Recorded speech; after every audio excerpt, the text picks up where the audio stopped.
Okay, greetings everybody. Thank you for coming to this press conference organized by the U.S. Peace Council.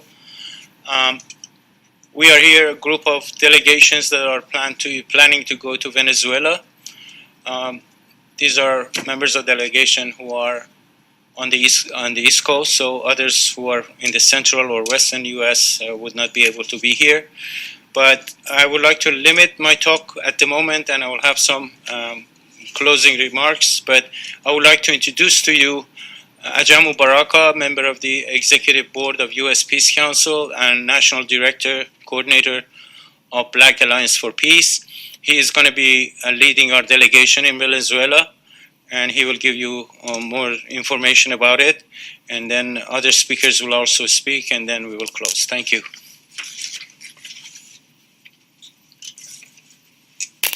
Thank you, Bauman, and thank you all from the International Press Corps here this morning for this very important conversation. We're here to announce the fact that there will be a delegation of activists, human rights activists, civil rights activists, peace activists who are going to travel to Venezuela on March the 10th. And will be in country for about 4 days. The objective of this delegation is to demonstrate to both the people of Venezuela, but also for the people in the U.S., that there are significant sectors of the U.S. population that are not in alignment with this illegal and immoral attempt to undermine the sovereignty and national self-determination of the Venezuela project and the Venezuela people. We have a number of people here who are representative of the delegation this morning, who will offer some comments on why they are part of this delegation and the importance of this delegation. So first we'll bring to the podium, let me reintroduce myself. I am the national organizer for the Black Alliance for Peace, a relatively new formation. We're coming up on our second anniversary on April the 4th. And we have been building ourselves as a new formation to recapture the traditional anti-war and pro-peace sentiments of the Black community. But we also see ourselves as an integral part of the broader anti-war, pro-peace, and anti-imperialist movement here in the United States of America. So we are very honored to be a part of this delegation to again demonstrate to the people of Venezuela and to remind the people of this country that there are significant sectors of the Black community that are very aware of the plan that the Trump administration with their Democrat supporters are involved in, and reversing the democratic advances and social progress that we have seen over the last 2 decades in Latin America. So we're bringing to the podium first Sarah Flounders, who is with the International Action Center. She's also a director of the No War on Venezuela campaign. She'll be followed by Joe Lombardo, who is the director or coordinator of the United National Anti-War Coalition, and then Bauman will close us out at the end of this morning. So, Sarah?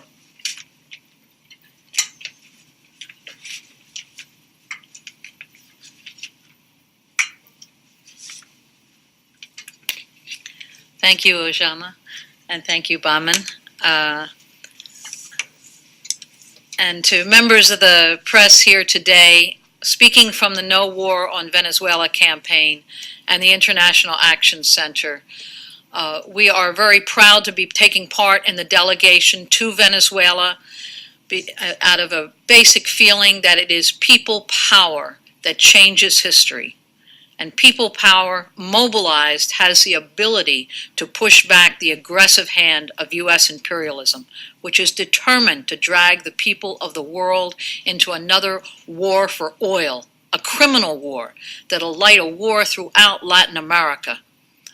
The threats against the Bolivarian Venezuela by U.S. imperialism and all their junior partners in the Lima Group and the European Union were definitively answered by a mobilization of the people in Venezuela and all across the world on February 23rd.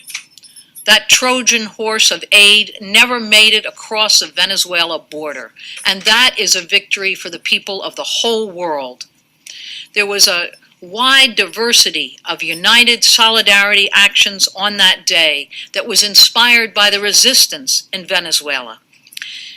The actions on February 23rd on 6 continents across Australia, Philippines, India, Guinea-Bissau, Germany, Spain, England, Costa Rica, Barbados, Canada, up to 70 cities across the United States, 153 actions globally, united in a rallying cry of no war on Venezuela.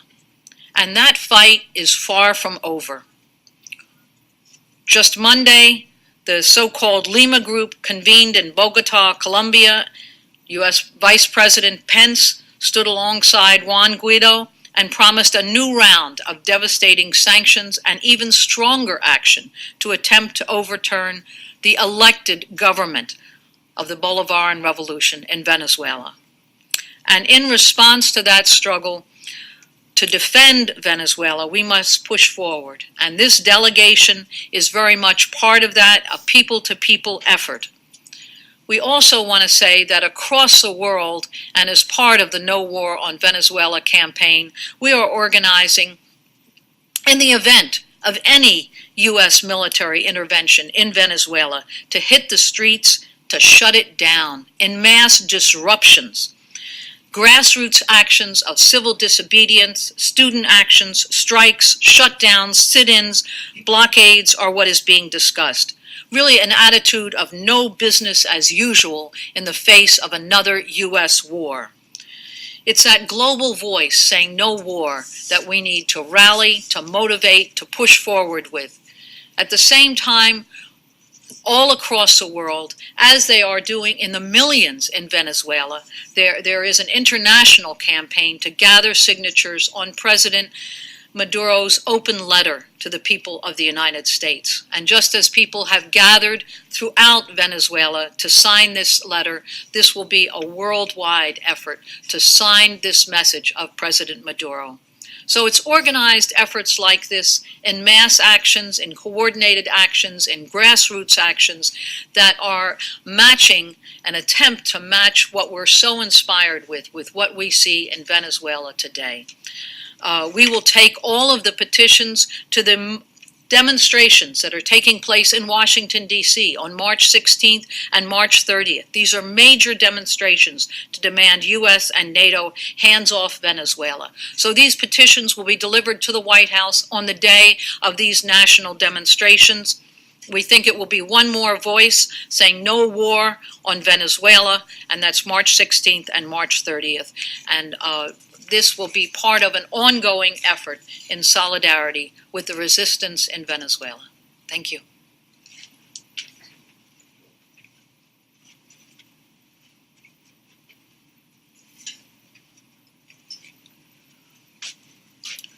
Hello, everyone. I'm Joe Lombardo. I'm the co-coordinator of the United National Anti-War Coalition.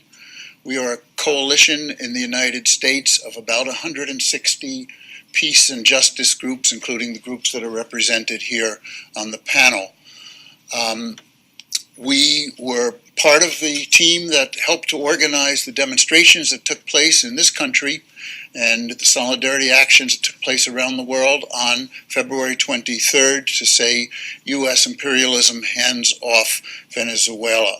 And we'll be on this delegation going down to Venezuela to get a first-hand look of what is going on in Venezuela, what the people are saying, because we don't get the proper news in the United States. We don't hear the side that the U.S. State Department does not want us to hear.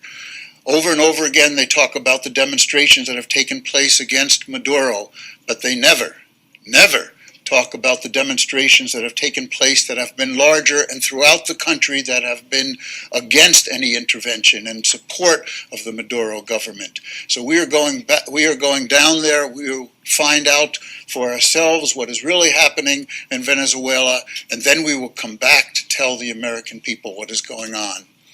We understand that there is no opposition to the policies of the United States in our Congress, or very small voices in our Congress. So this will have to be a people's movement, and that's exactly what we intend to do. My anti-war career started back during the Vietnam War, when I was staff person for the National Peace Action Coalition, one of the major coalitions that organized the mass demonstrations and the mass sentiment in the United States against Vietnam.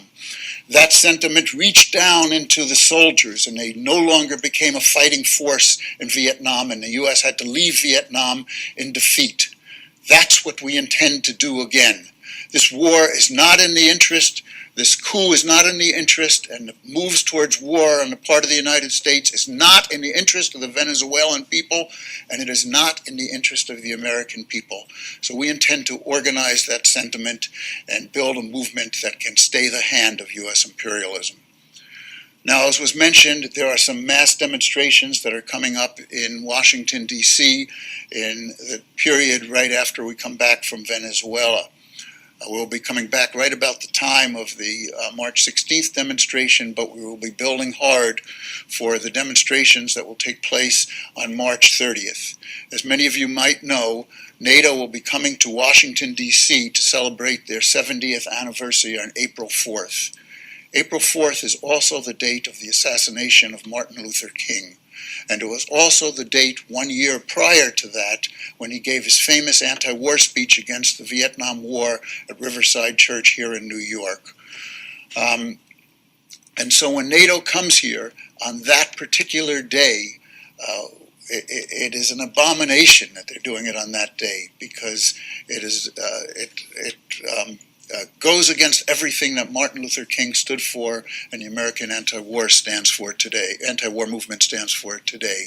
So we will be out in the streets on March 30th, and there'll be other actions taking place in Washington, D.C. up until April 4th, and we are making a central focus of these demonstrations against NATO, the situation in Venezuela. We know that Colombia is the first Latin American partner of NATO, which means that if there is a war that goes on, if there is military aggression on the part of Colombia against Venezuela, we know that other NATO countries will be bound to join that. There's a real danger of war, the kinds of war we saw in Vietnam and the kinds of war we saw in Iraq. And the American people organized against that, and we will do it again. We don't want to see another war. Those other wars were far away from the United States, halfway around the world. This one would be close, in an area of the world, Latin America, where there have been progressive movements and progressive governments in a very volatile situation, and the whole area can be inflamed. We know there's a large Latino population in the United States that is a politicized population that does not want to see moves on the part of the United States towards a war with Venezuela. And we believe this is a population that will be mobilized in the streets, if necessary, to oppose a U.S. war. And that is our task, and that is our job. So when we come back from Venezuela with the real story of what's going on in Venezuela and the U.S. intervention into Venezuela, we will be going throughout this country, and we will let people know about it, and we will be organizing the kind of movement that can stop U.S. imperialism from intervening in Venezuela and anywhere else in the world. Thank you.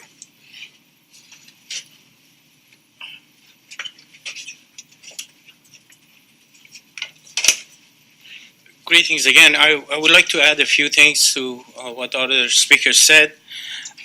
First of all, being in the United Nations here, in the headquarters of the United Nations, I want to also emphasize that the United States government's recognition of Juan Guaido as the president of Venezuela is in direct violation of the UN Charter and international law, and we strongly oppose that. We do not forget that the same tactic was used in Syria. Hillary Clinton tried to create a kind of alternative government abroad for the Syrian government in an attempt to overthrow that government. So it's the same old tactic now is being used in Latin America, and we condemn that. We are strongly believe that the success of such a coup in Venezuela would result in catastrophe, not only for the people of Venezuela, but for all of the Latin American people and even the people of the United States. It can easily lead to a long civil war and the possibility of another US military intervention, this time in Venezuela, especially since the Trump administration has repeatedly said that they will keep the military option on the table. Such an act would lead to displacement of hundreds of thousands and maybe millions of people, creating a huge wave of refugees throughout Latin America, which would affect the United States as well. Given the Trump's policy of anti-refugee and anti-immigrant border wall, one can imagine the dimensions of such an humanitarian disaster that may arise as a result of that. I would like to add another dimension that were also partly mentioned. This is the first time NATO is expanding westward. So far, it has been in the direction of moving to the borders of Russia and possibly China. But now it's the first time that the arms of NATO are extending into Latin America. And it's a very, very dangerous situation. As Joe mentioned, this makes other NATO countries committed to Colombia right now, which is acting, in my view, in our view, as a proxy for NATO and United States. So it could critically endanger peace in Latin America and lead to disasters. We know that for sure.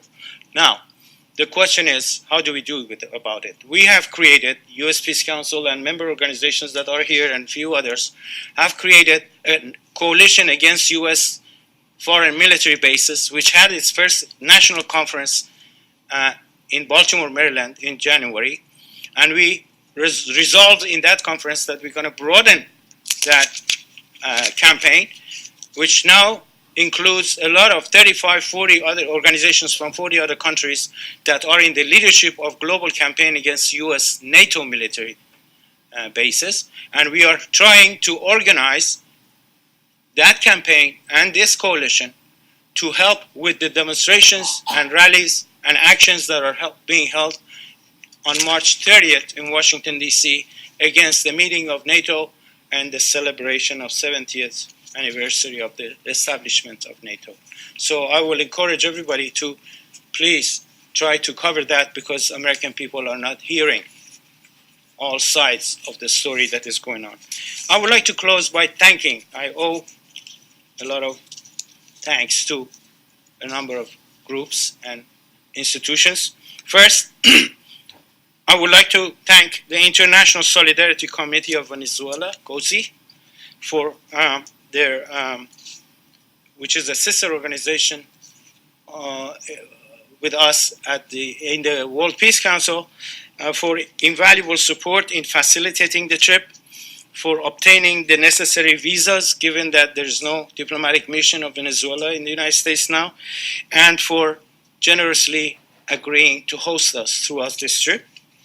I would like to thank the leadership of World Peace Council for working tirelessly to make this process, which was a short notice, to go through rapidly so that we can have a chance to get to Venezuela in March. And finally, last but not least, I would like to thank the Permanent Mission of Cuba to the United States and to the United Nations for making this meeting possible through their facilitating this venue for us. I thank you for participation, and if you have any questions, please feel free. Thank you, Bauman. Before we open up for questions, just a couple of themes that we want to make sure that people understand that's been covered by our speakers. One, the importance of civil society. That's vitally important because we're standing here in a space that is monopolized by states, very important.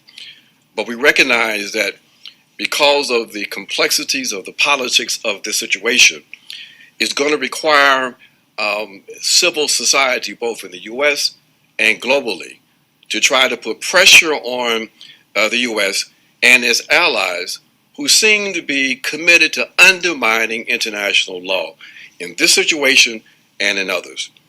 We also want to stress that we understand that what we are facing with Venezuela is the possibility of massive human rights violations.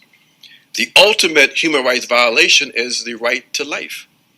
And this intervention that we know will result if it moves to a point of conflict will result in the loss of significant life. So the human rights component, the human rights character of this has to be stressed. So we're going to open up for questions from any of the participants at this moment. Yes, ma'am.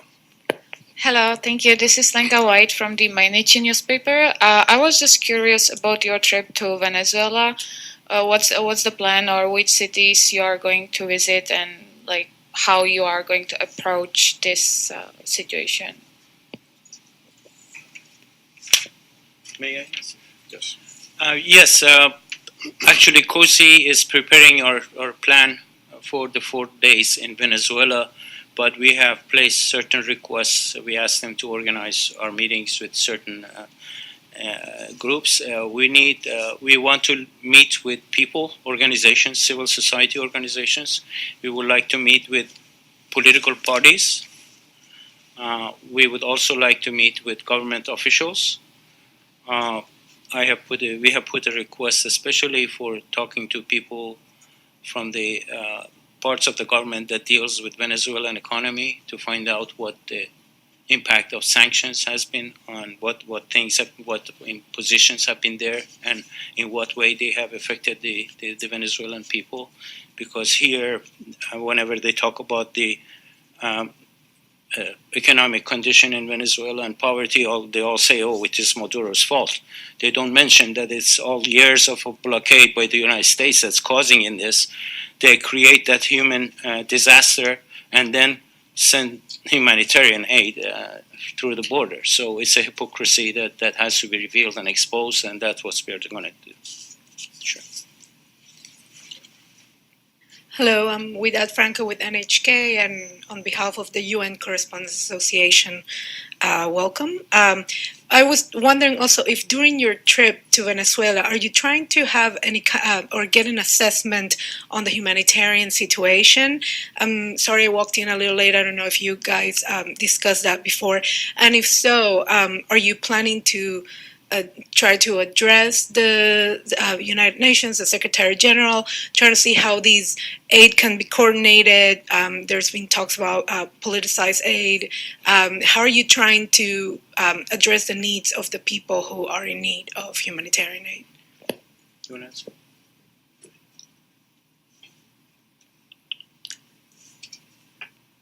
There are a number of meetings planned, but I do think that we all go with the understanding and the recognition that the humanitarian problems facing Venezuela today are a direct result of U.S. economic destabilization, the sanctions imposed on Venezuela, the theft of Venezuela's own funds.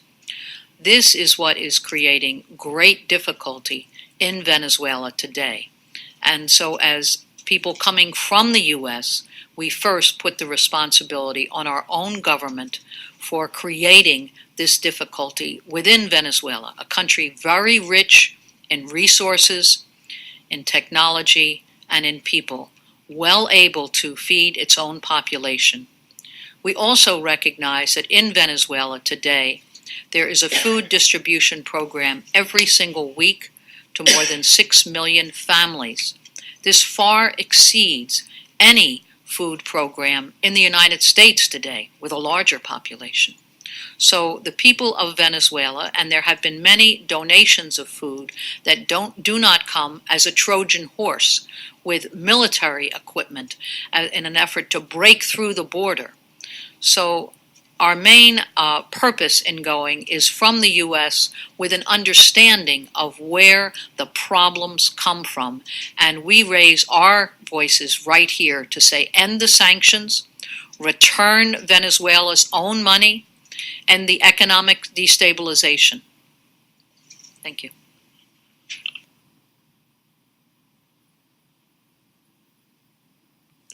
Yes, thank you. I had two questions. First off, what kind of a message is the U.S. sending by appointing someone with a past like Elliot Abrams as the special envoy to Venezuela? And secondly, how likely do you think that a direct U.S. intervention is? Is it likely? Because that's something that's really troubling for me. The kind of message that is being sent not only to the people in the U.S. but globally, when you bring into the process a convicted war criminal responsible for programs in Central America that resulted in the deaths and destructions of societies and people, it signals that this state is prepared to operate outside the bounds of international law. That it is a signal that says that the U.S. is not concerned with being labeled as a rogue state. That's the only way the one can characterize this activity, that the U.S. now has become the number one rogue state on the planet. So this is the signal. It says basically American first, and that there will be no constraints related to international law or human rights concerns. So very, very dangerous signal. And again, why it's important for us to demonstrate to the U.S. state and its allies that civil society is more than willing and prepared to resist this kind of trampling on international norms and international law. Anybody else want to comment on that? Yeah, just on the question of war, I think it's important to look at what the United States has done historically as they move towards war with any country. First of all, it's important to understand that the United States has troops in about 172 countries around the world. It has about 20 times the number of foreign military bases as all other countries in the world combined. But every time they move towards war, they start out with a process of vilification of the government and the leaders of a particular government for a country that they want to go to war with. Then they do economic sanctions, and they try to squeeze the country economically in the hope that they can raise discontent within the country and build an opposition within that country that can hopefully overthrow or win an election or do what they can to get rid of the present government and put one that's more favorable to Washington and Wall Street. If that doesn't work, they have organized coups, and Latin America is the place where we've organized the most coups. If you look at a map of Latin America, there are few countries where the U.S. historically has not organized a coup. And we've seen the coup attempt already in Venezuela with this unappointed leader proclaiming himself president. You know, nobody voted for him, and U.S. immediately recognizes this person. And when that fails, it's been followed by regime change war. So I think there's a real danger of a regime change war. What can pull the United States back from that brink is international pressure, and I think the governments of Latin America, because they have had a whole history of U.S. intervention, it's very difficult for them to support another U.S. interventions. Their populations won't stand for it. And Latin America, as I had mentioned in my brief remarks, is a very volatile place. And plus, what is the voice of the American people going to say? And that is our job here. When we come back from this trip in Venezuela, we have to mobilize and organize that voice in the best way we can to try to stay the hand of our own government, because the American people do not want another war like Iraq or Vietnam or the many wars that the United States has done. So I think there's a real danger of war. I don't know that it will happen, but I think we have to act as if that's a real possibility, and we have to organize against it. Thank you. Evelyn Leopold, Independent Media.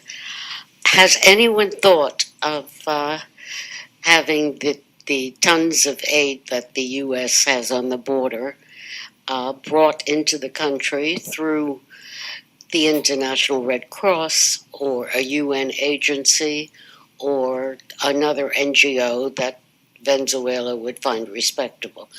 It would get the Trojan horse angle out of it. One thing before you might want to answer that. I think that the United States would not do that. They would not let that aid be taken in. And you need to look at what the United States is doing in other places, like in Yemen, where they are blocking aid that's coming in, or look at what happened when the hurricanes happened in the United States, and we had a very difficult time getting electricity up in the United States. Venezuela actually offered us aid. They said, we will send oil and generators and oil to run those generators to get your electricity up, and the United States denied it. So I don't think the U.S. is going to just let the aid go in, because I don't think there's a humanitarian reason. However, there is aid coming in from other countries, much more than what the United States is offering. The United States is just using this as a propaganda tool against the government, that they're denying aid, and as a way of getting a military intervention, in my opinion. But if the United States agreed, and I agree with you, that's not a real, it may not at this time be a realistic possibility, would Venezuela accept it? Just to say that the Red Cross and the United Nations have already both said they want nothing to do with this fraudulent, phony political act. This is not aid, and this is understood around the world, and understood even by the Red Cross, that makes a great effort to distribute aid and knows how to do it, and the UN. So they're pulling back from it and wanting nothing to do with it gives a real example of how well understood it is that this is just politics. And not just politics, it's really an effort at regime change, at pushing open the borders for absolutely right-wing groups, at sending in military equipment, which is happening all over Venezuela to the right-wing forces.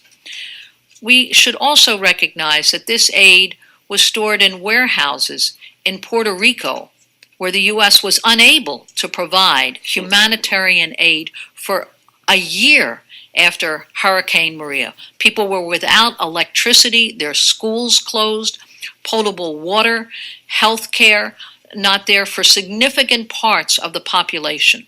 So if there's any interest in distributing humanitarian aid, it could well have been distributed to the people of Puerto Rico, but it wasn't.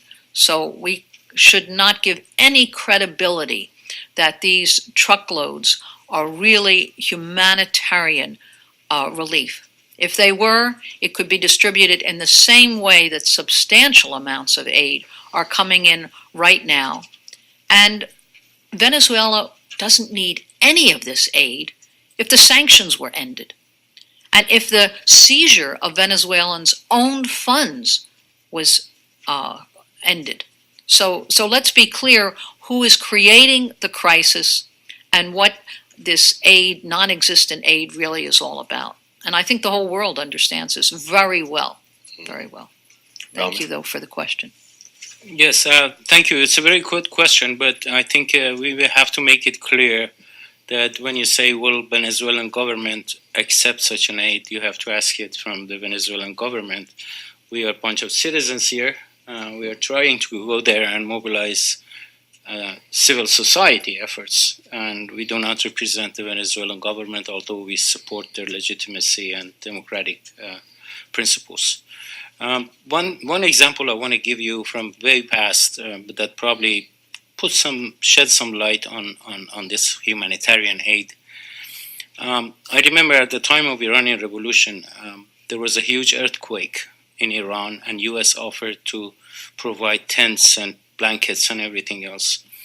and they welcomed it, and they created an airstrip in the middle of the desert where the cities were affected, and delivered the tents and blankets.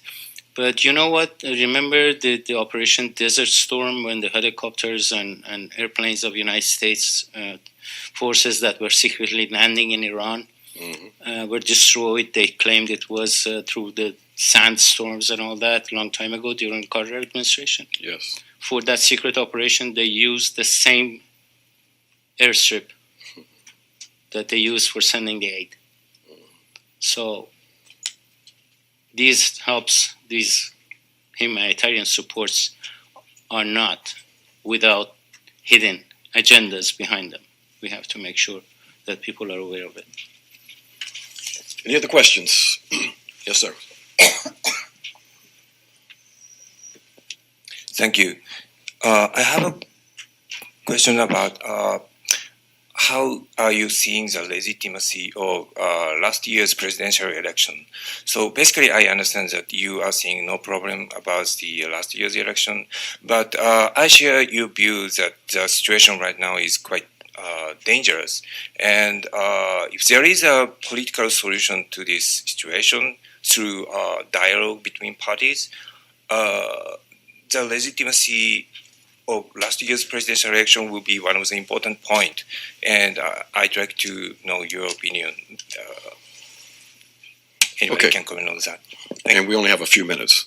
Whoever wants to respond to that. Go ahead, sir. Last year's election in Venezuela had a huge assortment of international monitors and those who monitor elections around the world, and overwhelmingly was certified genuine and strong. And by that, by a substantial proportion, President Maduro was elected president. There were forces who boycotted, refused to take part in the elections, who now are attempting to, without an election, declare themselves a president and the right to run Venezuela. They have very small backing among the privileged and wealthy in Venezuela, and they're attempting to do with U.S. military and financial and economic leverage what they could not do through the ballot, through the support of the people in Venezuela. And they are attempting to set up something where it's the U.S. that is negotiating their position into office. That's regime change. And we're here to support the people of Venezuela, the choices that they have made, and their right in a democratic election to choose their own leadership. Thank you, Sarah. We've been told that we have to close this press briefing out. One very quick comment, though. I can't leave this. Even if the election in Venezuela was corrupt, the question becomes, who gave the U.S. the right and the responsibility to be the police person of the world, to intervene into that nation? This arrogance is what has to be stopped, because we have seen this criminal government involved in a veritable rampage across the so-called Middle East over the last decade and a half, resulting in millions of people losing their lives, being displaced, because of its own agenda and its assertion that it has the right and responsibility to determine how other people live. That has to stop. And that's why we are organizing civil society, because clearly the states of the world cannot stop this kind of global criminality.